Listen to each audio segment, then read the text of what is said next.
네, 유엔 안보리가 긴급 회의를 열고 북한의 5차 핵실험에 대한 새로운 대북 제재 결의안 마련에 착수하기로 했습니다. 대북 규탄 성명을 채택하고 초강력 대북 제재안 마련을 위한 논의를 시작했습니다. 뉴욕 연결합니다. 김영수 특파원.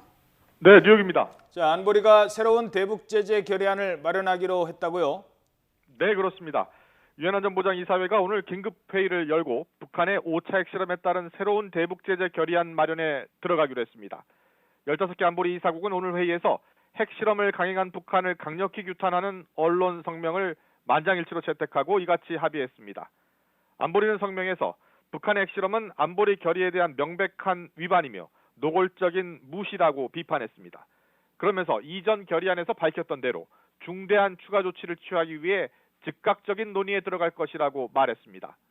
안보리는 지난 2006년 1차 핵실험부터 지난 1월 4차 핵실험까지 모두 4차례의 핵실험 관련 대북 결의안을 채택했습니다.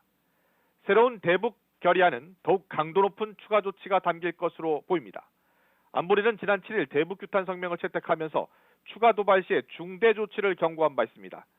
제재안의 윤곽은 아직 나오지 않았지만 북한이 추가 핵실험이나 미사일 시험 발사를 아예 하지 못하도록 자금줄을 완전히 차단하는 것이 핵심이 될 것으로 보입니다.